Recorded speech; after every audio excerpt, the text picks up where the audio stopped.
If you can't even do that, that means there's a problem. Because we are designed to stay in our parasympathetic nervous system, which is our rest and digest.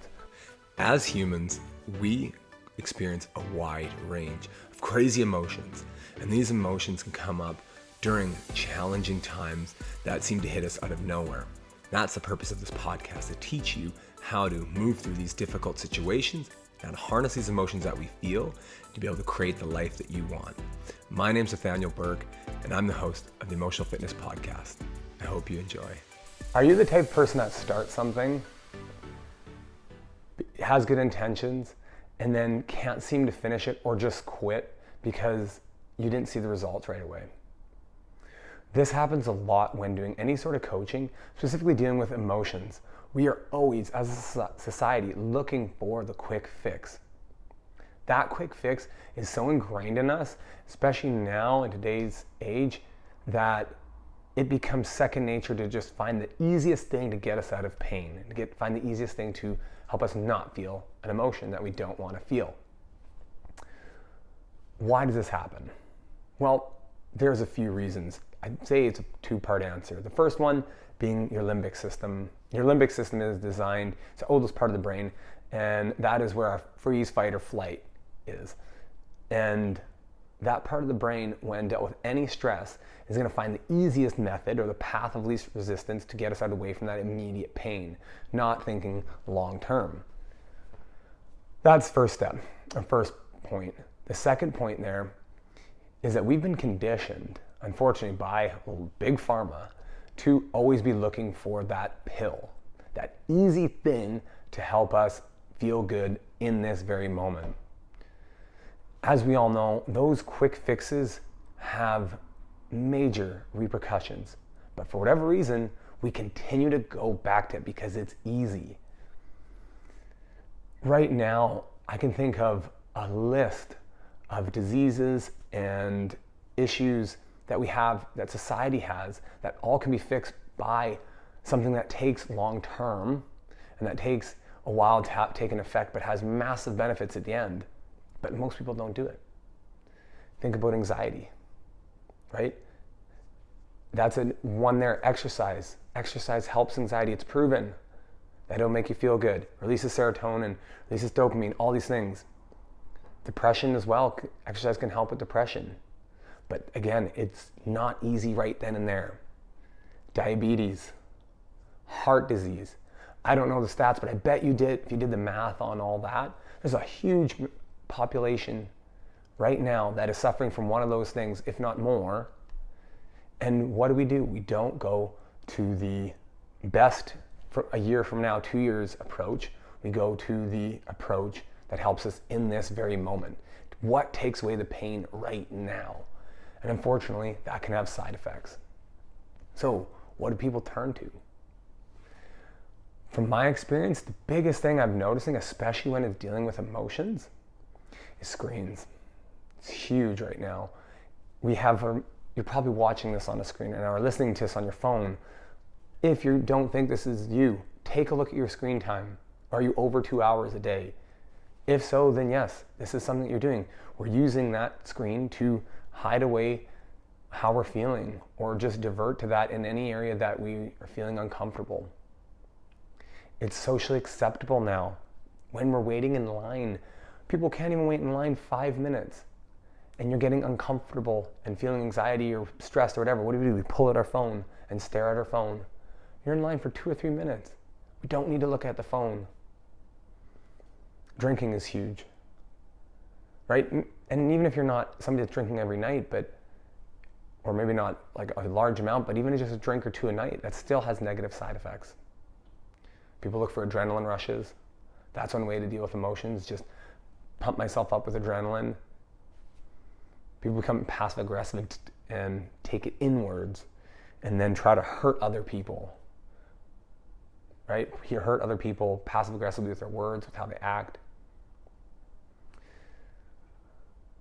And so, and my point there is that these are ways that we deal with emotions now. It's a quick fix. It's something easy.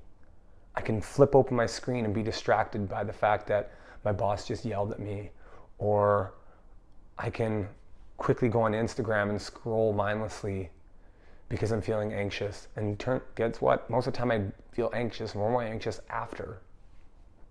It's really easy to go to those quick fixes. We become addicted to them, especially phones, especially screens. They're designed, social media is designed to be addictive. It's designed to keep your attention. That's the currency, is your attention. So what I'm telling you right now is, if you are somebody that is going to those quick fixes over and over again, first ask, why are you doing this? Why are we going to the quick fix?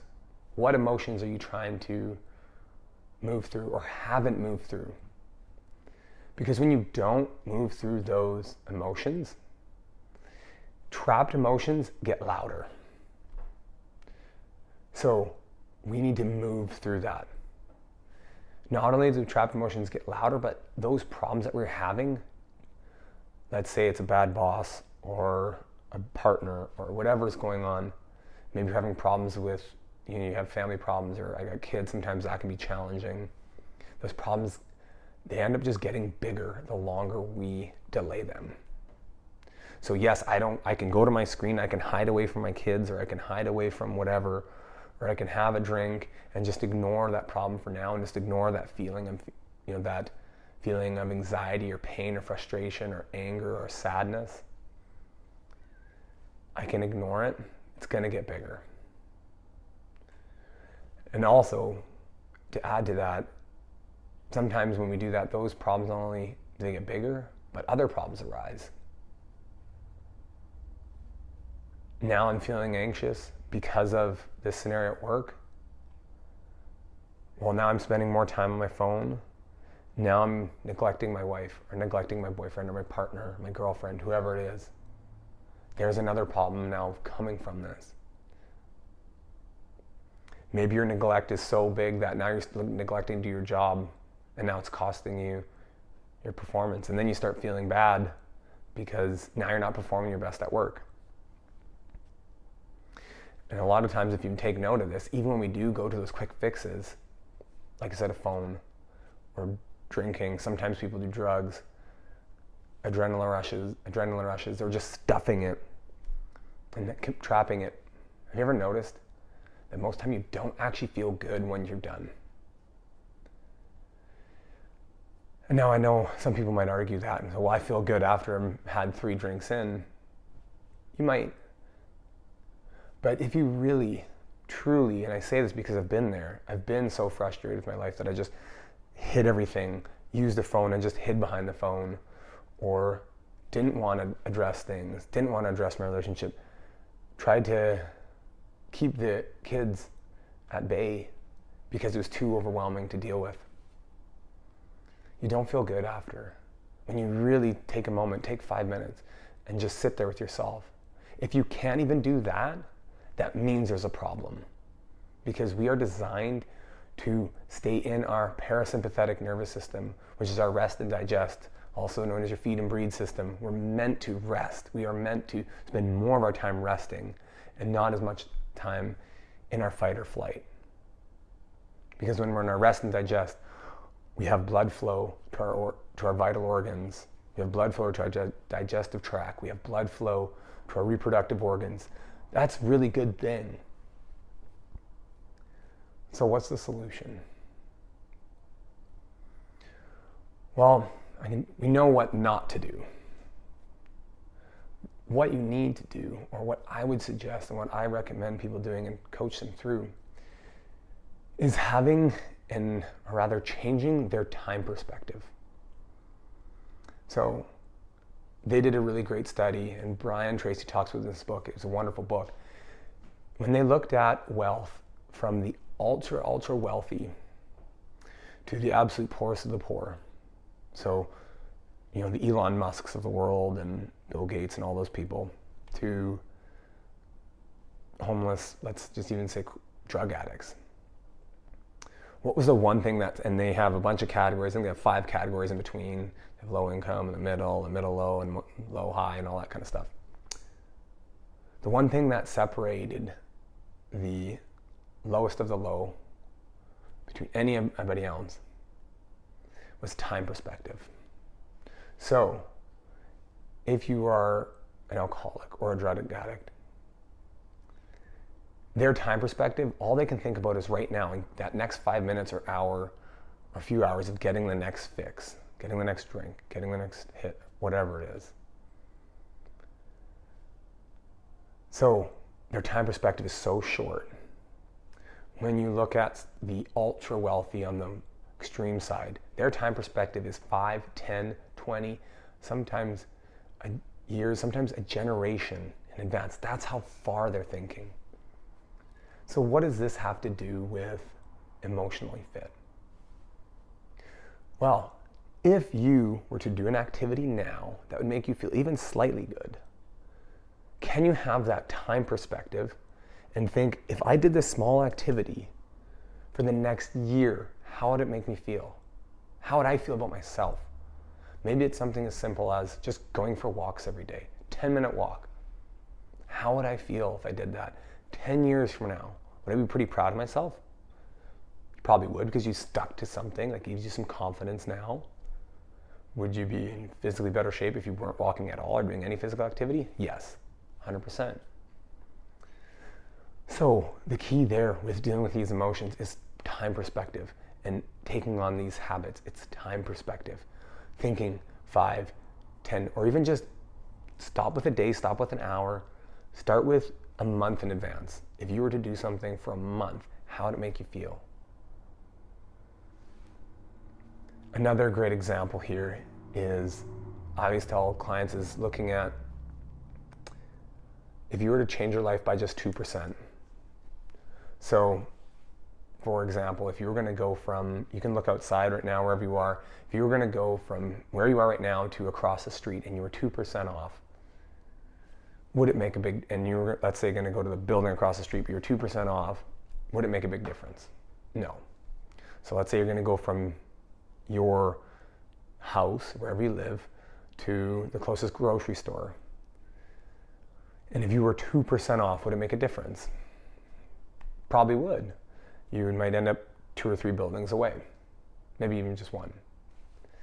If you were to take a trip from your town, wherever you live, to the next closest city, and you were 2% off, would it have an impact? Yes, absolutely it would. You might not even end up in that city. So my point there is, the further you go, the greater the impact it has. I'll say that again. The further you go with it, the more time spent, the greater the impact. So these small things, like meditating, seem so small right now that you might not even notice a difference. But if you were to stack that up for a year, how would it make you feel? Try to imagine how that would feel. Or maybe talk to somebody who's done it for a year. If you were to exercise for 15 minutes a day, I definitely suggest more, but even 15 minutes, how would you feel? How do you think you would feel? Ask somebody how they feel when they've been exercising for a year. Go to the gym, ask somebody. They'll tell you. What about having gratitude? If you were to do that, just make that slight adjustment in your life and just take that one habit for a year. Start with 30 days, then do 3 months, then do a year. What kind of impact is that going to have? A great analogy I'll give is, this is the last one, and I did this with a client recently, and he was so blown away by it, but it was so powerful because to me it was such a simple thing, but if you haven't been exposed to it yet, it's really quite wonderful. And that is the penny concept, or the penny doubled. So if I were to say right now, hey, I got $1 million cash, you can have it right now, or would you rather have 1 penny doubled every day for the next 30 days? Which one would you take? So you start at 1 penny, and then be 2 pennies, 4, 8, so on. You get the point.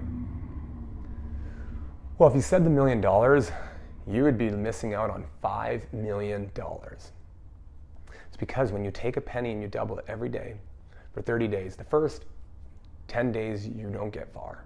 I think you're at $10, I can't remember the math.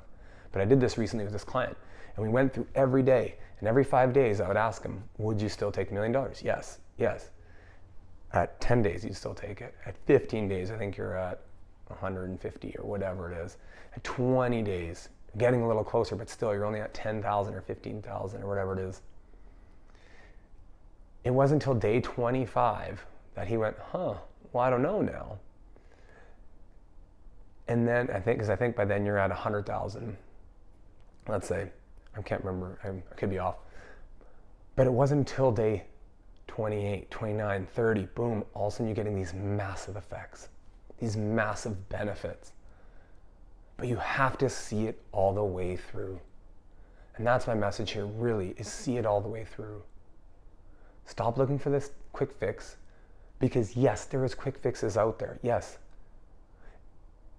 But they come with a price. They always come with a price, no matter what it is. In fact, if you can think up of something that is not these, or any of these ones I've listed that you haven't, I'd be surprised. And so the crazy part is those other things that I mentioned, exercise, gratitude, meditation, you can actually get a huge amount of benefits and don't take a long time to do. And you can actually notice the benefits early, but most people won't. Most people will try it once and say they're done and don't want to do it again because it's too uncomfortable, it's too weird. The benefits that are at the end, it takes time. Don't be afraid to commit to yourself, to think a year in advance, think 5 years in advance. I can tell you that it's changed my life radically. The first 10 times I meditated was so awkward and so weird. Now I do it twice, almost daily, at least once daily for sure. And it has radically changed my life. The benefits now just keep growing and growing and growing, and they keep giving. And not only do I feel better, but other people around me feel better because I'm in a better mood and I can handle stress now more.